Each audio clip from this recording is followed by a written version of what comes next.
Welcome to the Mindful CIO podcast, where we explore the human side of tech leadership and what it takes to mindfully and sustainably lead high-performing tech teams.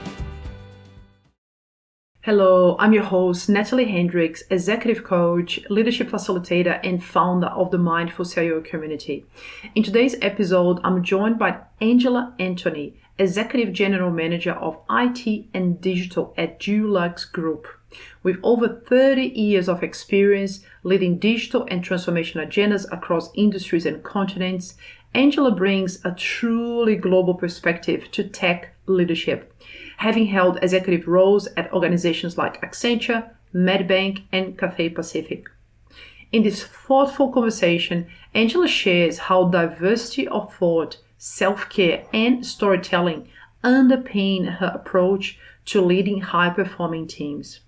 We explore how human-centered leadership translates directly into bottom-line impact, from team engagement to better strategy and innovation. She also shares how Pilates, dog walks, and walk and talks with friends help her stay centered. We discuss mentorship, vulnerability, the importance of empathy, and how leadership must evolve to reflect the complexity and responsibility of today's world. Let's dive in. Hello, and welcome to the Mindful CIO podcast, where we explore the human side of tech leadership. Today, we have the honor of speaking with Angela Anthony. Angela is the Executive General Manager of IT and Digital at Dulux Group. Angela has over 30 years of experience in information technology and digital leadership in complex environments across the public and private sectors. Her extensive career has spanned industries including financial services, aviation, and health services, and across geographies including Asia, the US, Europe, and Australia. She has held senior leadership positions in some of the largest Australian and global companies, including Accenture, ANZ Bank, Cathay Pacific Airways, and Medibank. So welcome, Angela. Such an honor to have you here. Thanks so much for accepting to have a conversation today. Thank you, Natalie. Very excited to be on and really appreciate the opportunity to spend this little bit of time. Wonderful. Thank you. So, Angela, as you probably know, I don't know how much of the past episodes you had a look before, but I like to start the conversation with a little bit of a personal touch. So we met a while ago at Alex Carr event, and there is a lot that we can find about you online and on LinkedIn. But what is one thing that will be hard to know about Angela Anthony that we cannot find that's not publicly available? I think what you can't find online publicly at a personal level is that my family and I are what I'd like to describe as a little bit of a little segment of the United Nations, in that my husband is Irish and was born in Belfast, and his great grandmother was Japanese on his mother's side. And I was born in Malaysia of Indian heritage. And so my children are a little bit of everything, right? So, conversations in our family, and I, as you mentioned at the introduction, I've worked in so many different parts of the world. We are a family that's a little bit of United Nations. I mean, we don't have any one area can represent little bits of everything. Oh, wonderful. Yes, lucky children of yours, right? To have that exposure from, mom and dad side, that variety. I can imagine that the culture in your home. Really good. And Angela, in regards, as you know, the Mindful CIO podcast, here we explored the human side of tech leadership, and the conversations are very much based or guided by the Mindful CIO manifesto. And, the manifesto 1.0, we had 10 declarations, and the 2.0, we had the 4 values. So I wonder, which of those, if any, can you, relate the most? I loved the second manifesto, which talks about diversity, humanity, and sustainability. I think in the current day and age, I think if you take your eye off the ball for any one of those things, it doesn't bode well for the future. And, being someone who has young adults, they will be people who kind of keep people like us, who are in the workforce, very, very accountable for things like, humanity and sustainability and diversity. So that really resonates for me in terms of, what is it that I'd like to actually embody and stand for in the kind of role that I play in the organizations that I have, right? Yeah. Thank Yeah, you. Thank you. And I recall doing the prep for our conversation when you took over the role with Dulux and left Medbank. Somewhere in the interview, I read something you're talking about diversity, how we need to be way beyond gender, yeah, sexual orientation, culture.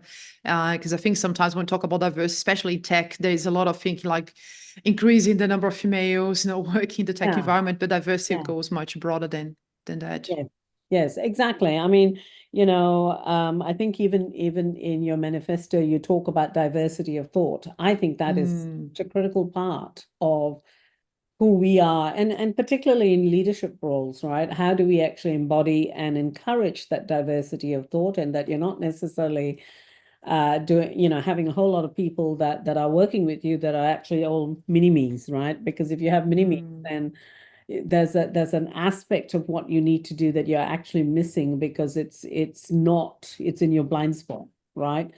So the diversity of thinking brings people who are naturally more inclined to think about how does it impact people, or naturally very process-driven individuals, or naturally individuals who look at, what's the prize, what's the revenue uplift, what is it that we're trying to chase, and the more strategic. And I think what you need to do in order to be successful in any role and therefore in the organization, and for the organization to be successful, is to have the combination of all of that, mm, mm. right? And that's diversity, right? And we all come into the world and grow up through our lives with so many different experiences, and the richness of diversity of how we grow up, I think, adds so much color into how you approach a problem or approach an opportunity, right?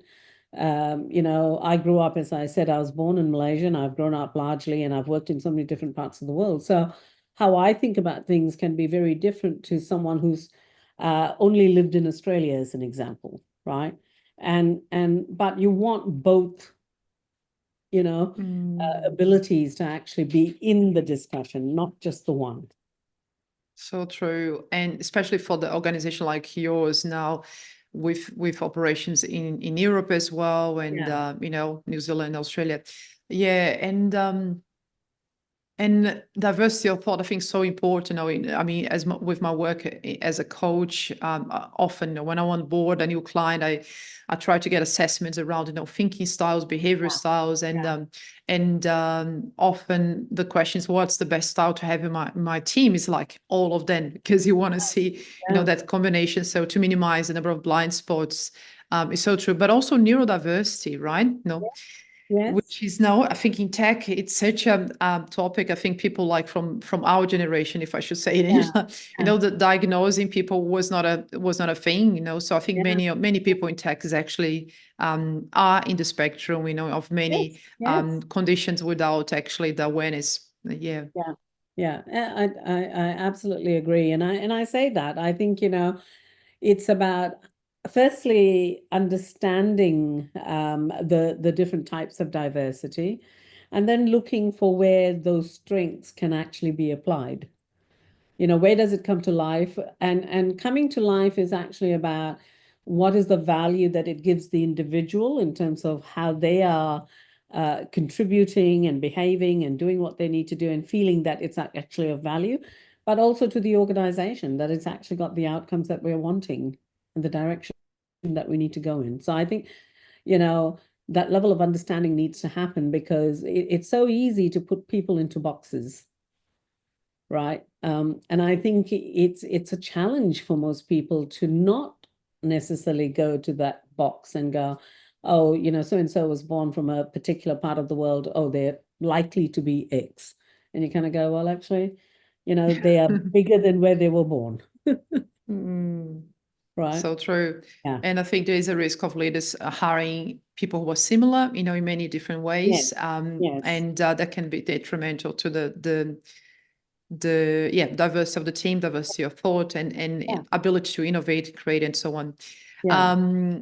I could do a couple of side tracks here, but let's keep going. So Yeah. moving to talk about self-care, Angela, you work in a role that I know we've tried to, previous conversations to organize time, and you're very busy, as most CIOs are, and you do a lot of travel, and you have a beautiful family as well. So what do you do, if anything, on a regular basis, or, randomly to keep you, physically, mentally sane? Do you have any routines or rituals, Yeah. anything that you do to help you to keep up with the pressure? Yeah.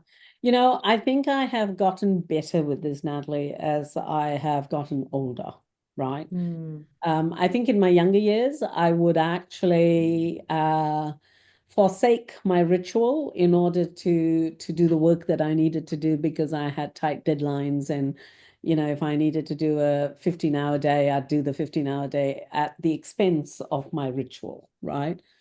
I think as I've gotten older, I've gotten smarter about it because I think none of it comes at no impact, right? You, mm. you can go 15 hours in a day and get something out, and you do it in a sustained fashion, and it will tell on you.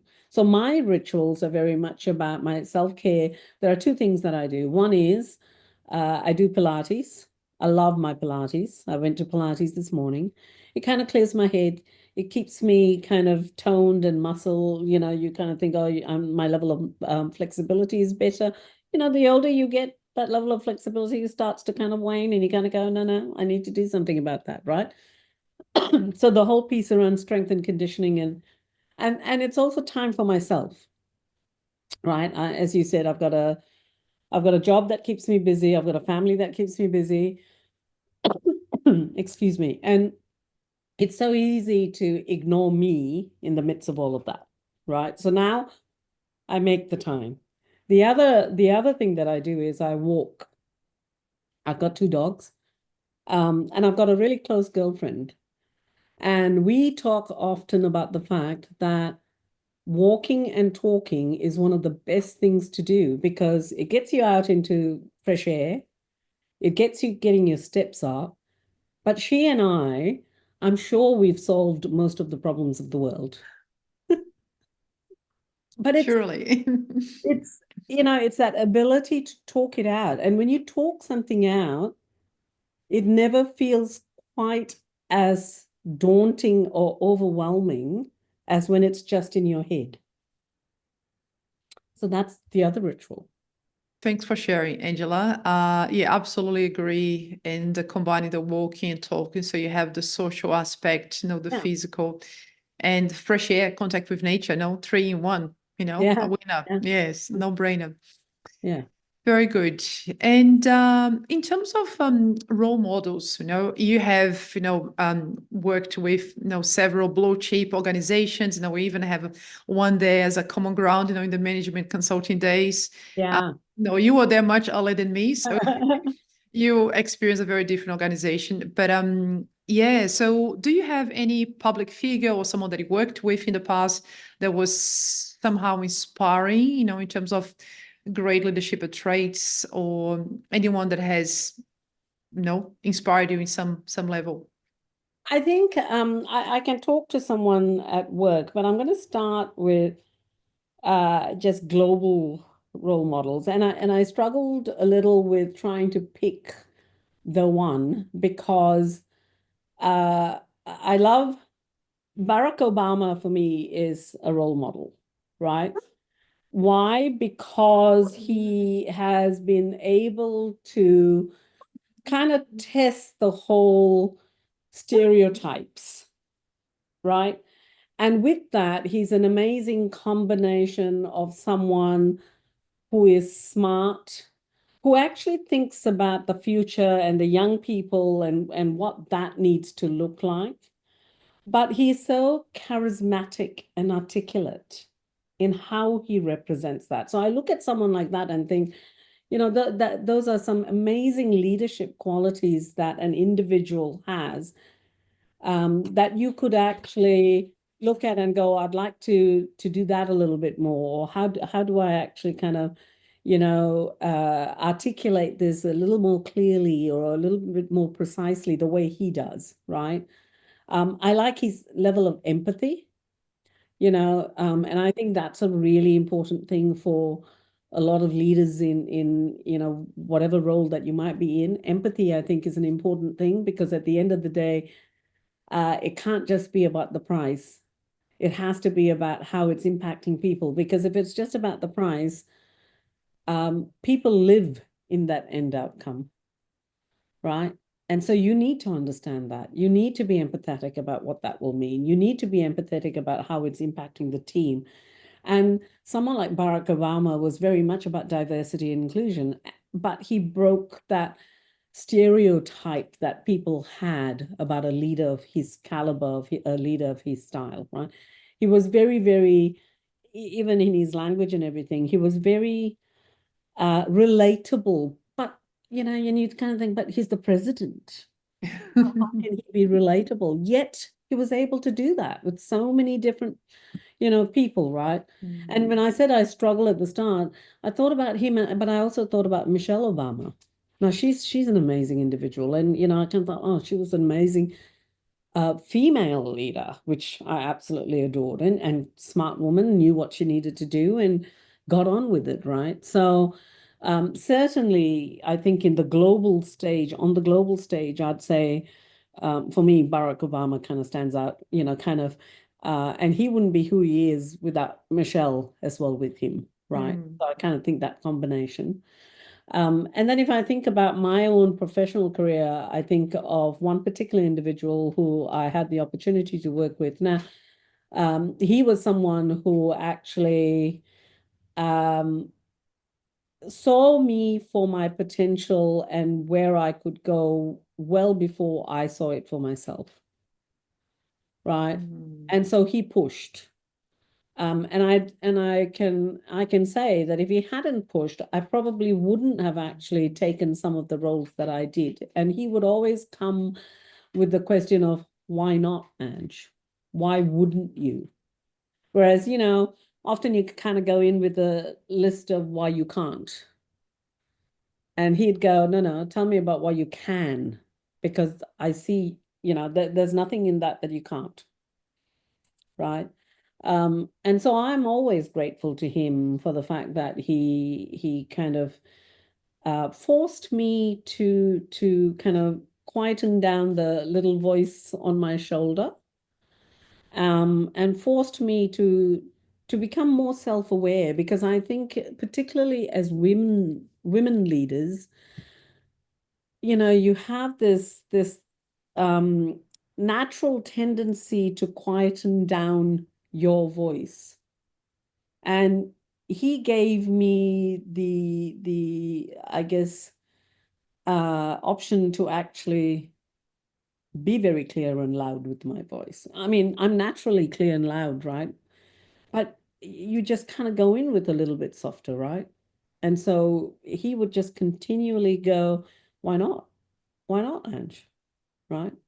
And so I'm always thankful to him as someone who actually, I think, learned to tap what he had around him and be that kind of leader that actually it wasn't about him, it was about the people with him. Fantastic. Thanks so much. Thank you for sharing. Yes, and I absolutely agree. Barack Obama, and Michelle. I think being a woman of color myself, I can relate, Yeah. very much so. And yeah, absolutely. And the empathy, the charisma from Barack Obama, traits of emotional intelligence, if you like. Empathy is one of the key qualities of emotional intelligence.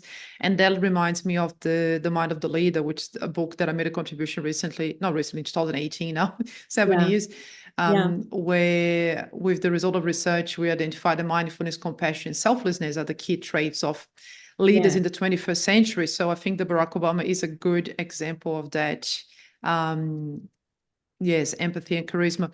And with these mentor that you had early in your career, Angela, that encouraged you or forced you to take risk and to tame the inner Yeah, critic. yeah, I wonder how much you like internalizing that person, because I know that you're also a mentor, and we yes, I spoke do. earlier about the mindful saver community of you mentoring, and I know now I've been reading your recommendations that you received on LinkedIn. So there's this theme of being a coach, a mentor, and Yeah. helping to develop people as well. So I wonder if there was an influence of having that opportunity, being mentored, and now you wanted to kind of give back. I think actually my inclination, my natural inclination in wanting to mentor and coach and do all of that is something that just naturally comes. It's something that I enjoy. If you asked me where do I get my joy, it would be from watching people grow, right? And I've been very fortunate in that I've held a lot of roles with a lot of people in teams that work with me that have, even when I've moved organizations and everything, have continued to kind of, pop in or tap in and say, hey, can I have a quick chat about blah? I'm thinking about this. And so I find, providing that kind of energy and time actually invigorates me as well. It's not just about me giving, it's actually Mm, I get something out of it as well, right? As I said, I love watching people grow. And I think the biggest thing is of individuals that I've had in my teams and watching them become CIOs and watching them become senior people within the technology community or even within the business, right? So, um, and I think having that previous leader that kind of mentored me in that way. Those are some of the examples that you see that you think you can work, but we all bring our own styles to it. He had a very different style, right? And I don't know that I would necessarily employ a lot of. He and I got on really well, so the styles worked. Um, and he is Eastern European, so a very kind of, and it was really funny. I remember one time when we were talking about something and we were doing a transformation, and I said, oh, I think you should kind of try and catch up with a few people for coffees and just kind of get a sense of how they're feeling and where they're at. And he said, and I am Eastern European. I don't catch up for coffees. That's why I have you. But Diversity, right? yeah, correct, and it worked. And so I think part of the joy that I get is very much about, I've been doing this for a long time, and through it I've had a lot of experiences. And so if I can share and pay some of that forward, why not? Mm, Right? Hopefully you leave the world a little bit better. mm. Fantastic. No, planting seeds. Um, so one thing that I read, can't remember where now, but something around your leadership style being firm but fair. And now we're moving to, before we talk about AI and Yeah, yeah, challenges from your current role. I'd love to hear any stories that you may have around the non-technical aspects of being a tech executive. So things that often come up with my coaching clients or here the guests around leading change or managing competing priorities and stakeholders, yeah, the demands from different stakeholders, or getting buy-in from the board on yeah, budget yeah. and talent retention or people development, attraction and retention. So what comes to mind, if any, story around non-technical aspects of being a tech executive, Angela, with your vast experience? For a lot of the roles that I went into, a lot of that was actually to lead some kind of change or transformation that the organization was going through, right? And a lot like most people, one of the key things I think in leading change is understanding some of what didn't work previously and how you actually then want to create a better environment. And I heard someone talk very much about uh, you get better from the things that didn't go right. If you're only surrounded by success, you don't get better, right? So I can talk about leading change where, way back in my younger years when I led a program of change, you kind of tend to do it far more in a structured, this is what the process says we need to do, this is how I'm going to do it. That didn't necessarily get the buy-in that it needed. And then when I reflected on that and looked at the next organization that I moved to, a lot of that was because I followed process. I didn't bring the human side of it into that change. And the human side of it actually kind of works at all levels, right? Because on one hand, you talk about, getting buy-in from the board. You need to be able to articulate it at that senior level so that they get why you need to do what you need to do. At Cathay Pacific Airways, we were going through a transformation where we were changing our reservation and ticketing system. Alongside it, we were doing our digital transformation. Now, that was a whole lot of change that was happening to that business, that if the execs didn't come on board, it is hard work, right? Um, and so you talk at the board level, but then you need to be able to articulate it at all levels. What does it mean to the next level down? And is it going to change their jobs? And if it does, actually, what's in it for them? What is the value proposition to doing this change? Just doing change? And it has to be, people are smart, Natalie, right? You can't just use weasel words to describe it. You need to get real. You need to get tangible about how this will make their day better, their month better, their year better, and the kind of work that they do will actually be so much better than where they are today, right? At your team level, people need to understand that as well. So today I might be a developer and I'm talking about actually development in this is now going to change, and we get, engineering, what does that need to look like? And guess what? You now will become a multi-skilled individual who becomes far more marketable in the market. Why would you not go for that? Right? You need to take the time out, though. You need to take the time out to have those discussions at all those levels, right?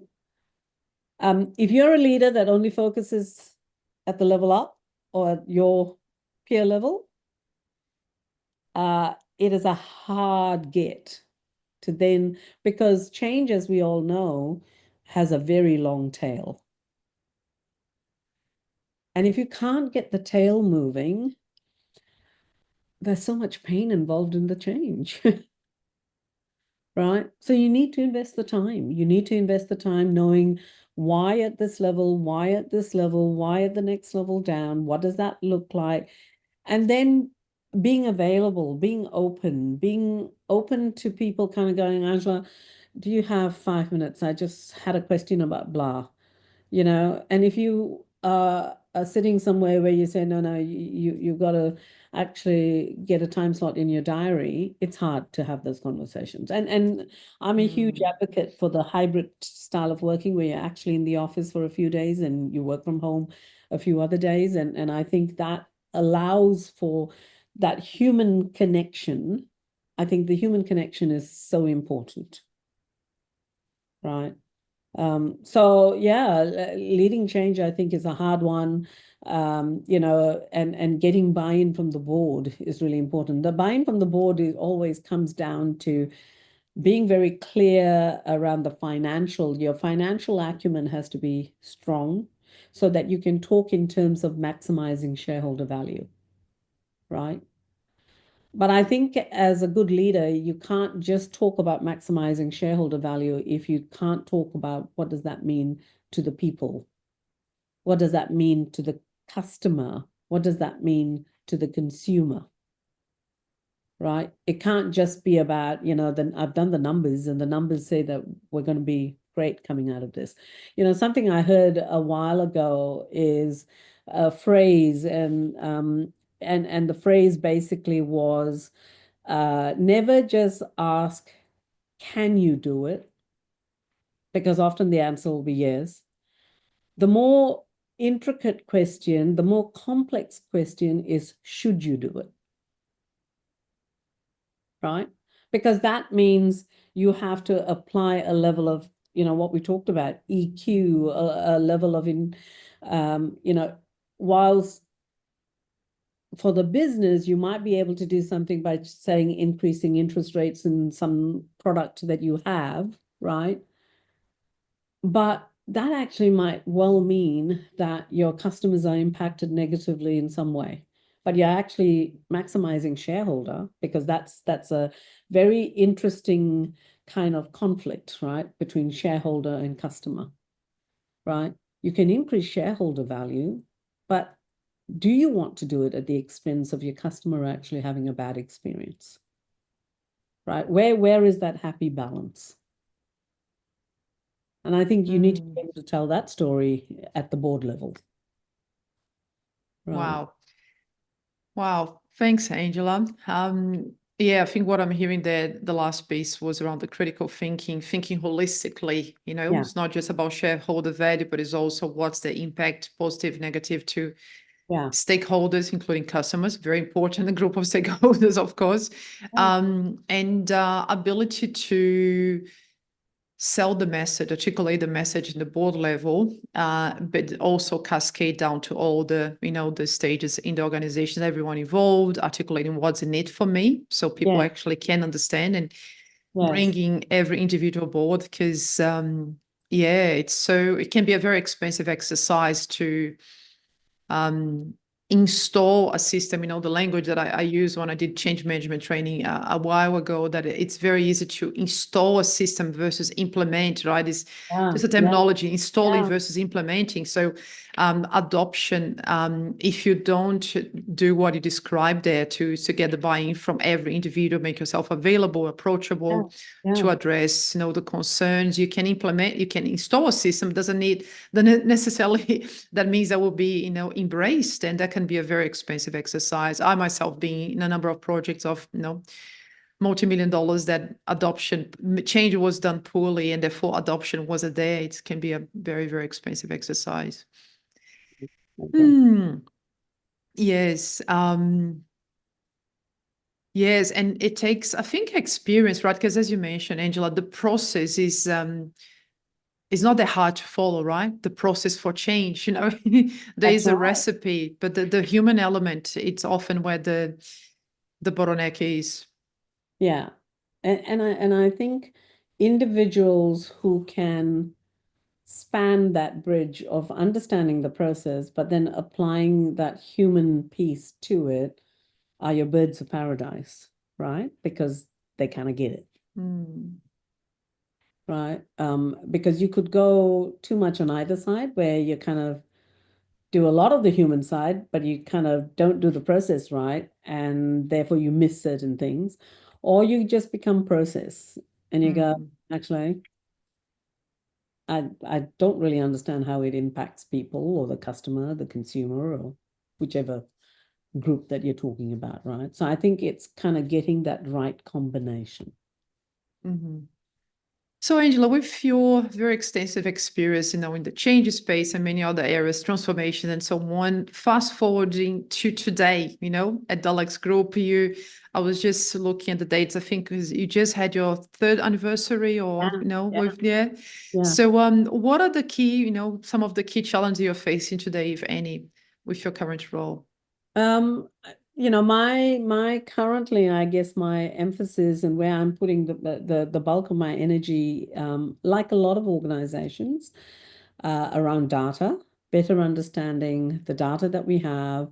We talk, everyone talks about AI. Every second, presentation that you go to from an external vendor of some description will tell you about AI and all the amazing tools that they have.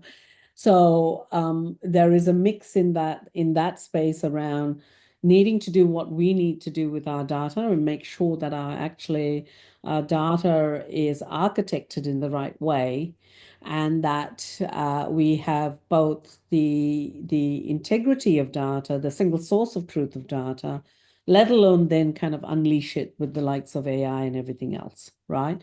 So there's some fundamental things that we need to kind of do in that space. And it's like a lot of organizations that kind of face into that. And I've spoken to so many of my peers within other parts of the industries and, talk about the same thing, right?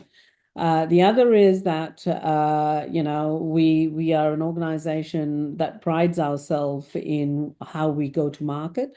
We're a well understood brand and continuing to make the marks that we need to do in the marketplace. We're global as well, and in that we've got a number of acquisitions in Europe. So how do we actually bring the best out in all of these organizations, right? Not just working to a particular outcome that might be right for here in Australia, but how does that play out for somewhere in Europe?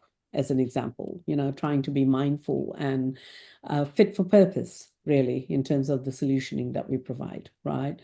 Cyber is another key part. And again, I don't think that I'm saying anything that seemed to be particularly different if you spoke to any one of my peer group in the CIO land.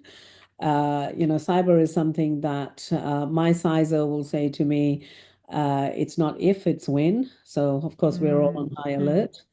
But then the key thing in this, I think about cyber a little like we do what we need to do to keep ourselves safe and have the right cyber, security posture. So the analogy I often draw is your home. You keep it secure by having a safety screen door at your front door, or you might actually put in some security screenings, both externally and internally, so that, people know, or you might have dogs that bark when people kind of walk past. Why do you do all of that? To a large degree, so that anyone who's thinking of burglarizing your home goes, actually, you're too much like hard work. I'm going to go next door. They don't have the screen. They don't have a dog. I'll go there. So, a lot of what we do is kind of preemptively, kind of defensive, just so you kind of block. But if someone really wants to do something, right? And so for me in the cyber world, it's about making sure that the basics are all done. And, I'm very happy to say that we are an organization, but the how do we continue to stay relevant? How do we continue to do what we need to do in that space? And all organizations do that, right? Or most organizations, I should say. And then, of course, our core ERP and where are we and what do we need to do? There's a whole lot of thinking that's going on in that space. So a bit that's keeping us busy, keeping me busy. Sounds like plenty going on. And of course, you came from Medibank before, was a previous role, right, Angela, and a very highly regulated industry. Yeah. But in Dulux, you don't have that regulation, but you have a complexity of many, many, many brands. I remember when we met and I was like, oh yeah, Dulux, the paint. And you were like, yes, we have many other brands. It's not just the paint. I think it's the iconic, very renowned brand for the painting. But, for those who are not aware, check it out. Dulux has from gardening, products to garage doors, and it's very, very diverse. So with that comes a high complexity. So coming back to the human-centric leadership style, Angela, how can, if is that possible, a human-centric leadership style in tech have a positive impact to bottom line and achieving outcomes? I know that you're very outcomes driven, as a leader. So can you see the connection there? How can we articulate for those who are not sold into adopting a human-centric leadership style in tech? How can we articulate that link? I think the tie-in is so visible now, right? And what do I mean by that? I take myself as an example. If I am in a good place and I feel, I've done my walk and I've done my Pilates, I go into the day feeling good, and therefore how I then approach problem solving, how I then talk to the team around certain things that need to be done, or even the level of strategic thinking that I need to apply to some of the things that I need to do is at the best space possible, right? If I have a team that have worked massive hours and are really tired and then it becomes a bit of a chore to actually go in the next day to work, I can tell you hands down, I'm not going to get the best person. I'm not going to get the best team. I'm going to get people who will deliver more than likely, but it's not to the extent of their potential and their capability. And for all of us, the potential and capability is also about feeling valued. When you can unleash that, you feel valued. When you feel valued, you want to do more because it's exciting, it's fun, and then the other thing that I often say to people about, human-centric type leadership is we spend an awful lot of our time at work. Imagine not being happy at work. That's an awful lot of your day being unhappy. There's something wrong with that equation. So why would you not invest your time to actually bring out the best in your people and have them happy and have them engaging and have them feeling like they belong within the organization? And that comes from everything that we do, from diversity of thinking to, gender to you want everyone to feel ethnic diversity. You want to feel like you belong, because that for a lot of people talk about mental health, right? One of the things around mental health is about loneliness. Part of coming to work is about actually encouraging people to connect, to have discussions, to go out for lunch, grab a coffee, talk about whatever. That level of connection, and that's the belonging, right? You have people feeling good about themselves. Guess what? They are happy to do what they need to do to get the job done, right? Beautiful. Thanks, Angela. And the research do back up what you just said, that, discretionary effort is a result of leaders who exhibit a good level of emotional intelligence, and not that we are doing that to Yeah. get a discretionary Yeah. effort, but is a byproduct. Yeah, 100%. Yeah. Yes. And also create an environment which is healthy, safe, and Yes. psychological safe, so people want to Yes. to stay as well. Wonderful. I'm conscious of time, Angela. So maybe the last couple of questions before we start to wrap up. So you already touched on AI, the hype around it, especially Gen AI and etc. Yeah. So we spoke about in the prep call about the ownership, where the ownership lies in AI. Where do you believe ownership should lies in AI, and also the role of CIOs, CTOs on guiding the business to ensure that adoption of AI is actually done responsibly and ethically. Yeah. So whichever way you want to go first, ownership or ethics, it's your choice. Where should Yeah. we get started? Yeah. I don't think about it as much about ownership, because ownership means with it comes a little bit of kind of the turf war.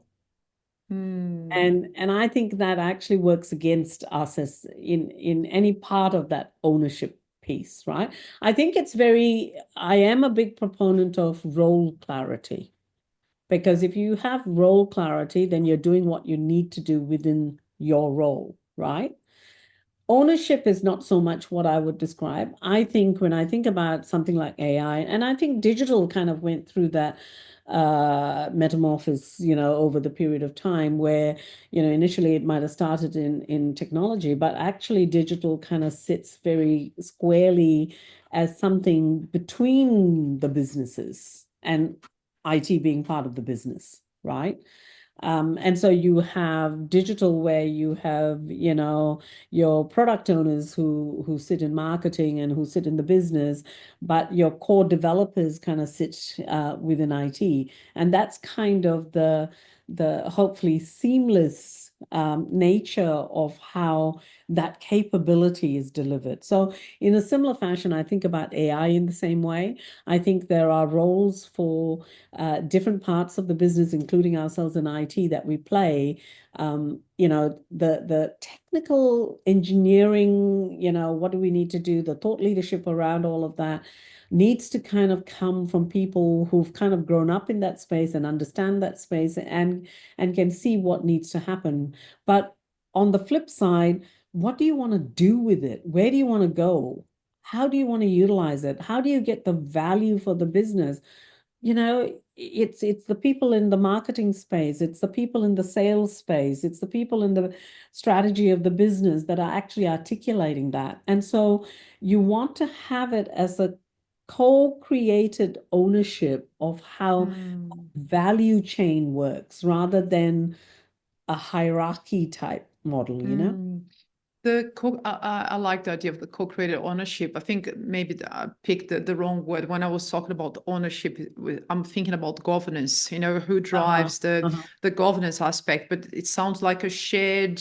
Who is going to drive and be responsible for? So it is a shared responsibility by the sounds of it, I think it in is your a shared view. responsibility, even governance, right? If you don't have Mm. data stewards who are from the business, who actually understand the data that they are actually collecting, you can't have IT trying to govern that data because we don't know the level of detail that the business understand, Mm. right? I think it becomes a very difficult road to walk on if you kind of go, oh, no, no, no, this is owned by IT. And Mm. And that. Mm. yeah, And it's that. a hard one. Sorry, I'm getting excited, but I'm conscious of time. And that's the ultimate challenge, right? Because I mean, with my background in data Yeah, analytics, and business yeah, intelligence, before I changed yeah, careers, and there was the space, especially around the governance for yeah, data analytics. And it's good luck to implement any AI solutions if you don't have your data in place. And you mentioned the key challenge. I mean, and I yeah, think that's that's absolutely paramount. And yeah, because garbage in, garbage out, right? If you don't get our data right, how can you benefit of the wonders of AI? yeah, Yes, yeah, and that really it's a combined effort with the business and IT. Yes. yeah, yes. And around the ethics, the responsible adoption, you know, Angela, we have, as you know, the regulations around AI. It's running behind, the rapid Yeah, developments of AI solutions, and countries are trying to catch up, and legislation takes a long yeah, time. And yeah. while we don't have those frameworks in place, CIOs are kind of influencing decisions, right? So how can CIOs, CTOs, influence, or what's the role you see in guiding the business to implement AI responsibly and ethically, if any? I think, I mean, it's like most things in life, right? You want to be doing everything that you're doing ethically and responsibly. It doesn't just apply to AI, right? If you're making decisions about something, you need to be doing it ethically and responsibly. So I think AI is but one of those things that you think about in terms of, is there a possible scenario where this will actually represent it poorly on, data bias is an example, right? If you have data, your data is of a particular, it has one gender represented more so than another, then whatever you do with AI on it will represent the overrepresented gender, right? Now, is that actually reflective of the world at large? No. So how do you actually make sure that you're asking those critical questions around, biases around, how will it be utilized? There is obviously the governance part of it where, a lot of your data is your data. You don't want it getting into the hands of your competitors. So how do you actually govern that? And, nothing takes away though, at the end of the day, of people having the accountability of being responsible, ethical, and common sense needs to prevail. Someone said to me a Mm. long time ago, common sense is such an interesting word in that there's nothing common about common sense. The things you take for granted and you kind of go, surely that's common sense. Then you watch a group of people work on something and you go, hang on, surely you've asked that question, right?